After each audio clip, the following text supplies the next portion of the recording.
శ్రీమాత్రే నమః social post channel ప్రేక్షకులకి స్వాగతం.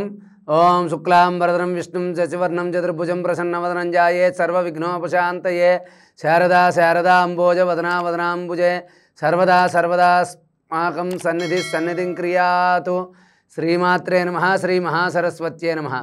మనం ఈ రోజున మంత్రబలం కార్యక్రమంలో శతభిష నక్షత్రం వారు ఏ దైవాన్ని ఆరాధించాలి, ఏ గ్రహాన్ని పూజించాలి, ఏ దేవతని ఆరాధించాలి, ఏ క్షేత్రాన్ని సందర్శించాలి, ఏ చెట్టుని పెంచి పోషించాలనే విషయాల గురించి తెలుసుకుందాం. ఈ శతభిష నక్షత్రం వాళ్ళు రాహు అనే గ్రహాన్ని ఆరాధించాలి. దుర్గాదేవిని పూజించడం విశేషమైన ఫలితం కలగజేస్తుంది. అదేవిధంగా మీరు మీ ఇంటి ఆవరణలో కానీ ఎక్కడైనా దేవాలయం అరటి చెట్టును పాతండి, అరటి చెట్టు పట్టుకెళ్ళి పాతండి, మీకు అంతా మంచి జరుగుతుంది. అదేవిధంగా మీరు అరటి చెట్టుకు నీళ్లు పోయడం కానీ అక్కడ శుభ్రం చేసి ఏదైనా ఒక ఆవు నెయ్యితో దీపం పెట్టడం కానీ కూడా విశేషమైన ఫలితం అనేది కలుగుతుంది. కాబట్టి శతభిష నక్షత్రం వాళ్ళు అరటి చెట్టు దగ్గర శుభ్రం చేసి దీపం పెట్టడం ఆవు నేతితో ఓం దుమ్ దుర్గాయే నమః మంత్రాన్ని నిరంతరం చదువుకోవడం. అదేవిధంగా నవగ్రహాలు ఉన్న చోటకు వెళ్ళి 11 సార్లు కానీ 17 సార్లు కానీ 18 సార్లు కానీ అక్కడ నవగ్రహాల దగ్గర ప్రదక్షిణ చేసి రాహుగ్రహం ఉంటుంది అక్కడ కొన్ని మినుములు వేసి నమస్కారం చేయండి. లేదా మినుములు అక్కడ ఉన్నటువంటి బ్రాహ్మణుడికి దానం చేయండి. మినుములు కానీ మినపప్పు కానీ దానం చేయండి.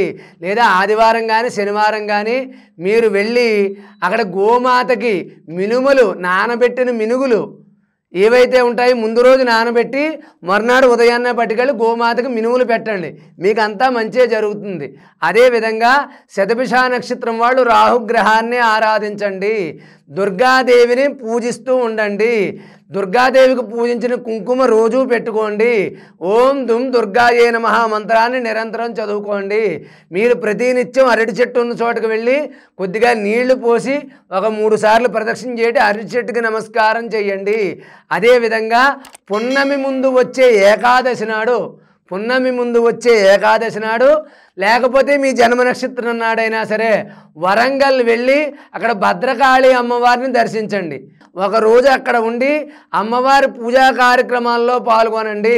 అదేవిధంగా మీరు నాగబంధనాలు జంట పావులను ఉంటాయి అక్కడికి వెళ్ళి నాగబంధనాలను పూజించినట్లయితే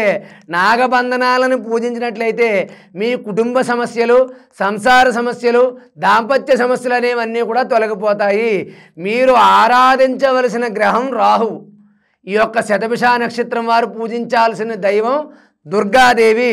పఠించాల్సిన మంత్రం ఓం దుమ్ దుర్గాయే నమః మంత్రాన్ని శతభిష నక్షత్రం వాళ్ళు ప్రతినిత్యం పఠిస్తూ ఉండాలి. అదేవిధంగా మీరు అరటి చెట్టును పెంచి పోషించడం మంచిది, అరటి చెట్టుకి నీళ్లు పోయడం మంచిది. పున్నం ముందు కానీ అమావాస్య ముందు కానీ ఏకాదశి నాడు కానీ మీ జన్మ నక్షత్రం నాడు కానీ వరంగల్ వెళ్ళి భద్రకాళి అమ్మవారిని దర్శించుకుని ఒకరోజు అక్కడ ఉండి ఆ అమ్మవారిని మనస్ఫూర్తిగా వేడుకలు రండి. మీ జీవితంలో విశేషమైనటువంటి మార్పులు అనేవి కలుగుతాయి. కాబట్టి ఈ యొక్క శతభిష నక్షత్రం వారు ఈ పరిహారాలు పాటించి వరంగల్ భద్రకాళి అమ్మవారిని దర్శించి రాహుగ్రహాన్ని ఆరాధించి దుర్గాదేవిని పూజించండి. మీ జీవితంలో మంచి విశేషమైన మార్పులు కలుగుతాయి. మీకు తోచినన్ని దేవాలయాల్లో మీకు అవకాశం ఉన్నన్ని అరటి చెట్లు పాతండి, మీకు మంచి విశేషమైన ఫలితాలు కలుగుతాయి. కలగాలి అని చెప్పి మీ యొక్క శతభిష నక్షత్రం వారందరికీ కూడా ఈ యొక్క పరిహారాలు పాటించండి. మీ జీవితంలో అన్నీ మించి విశేషమైనటువంటి ఫలితాలు అనేవి కలుగుతాయి. కలగాలని చెప్పి ఆశీర్వదిస్తూ సర్వే జనా సుఖినో భవంతు. స్వస్తి.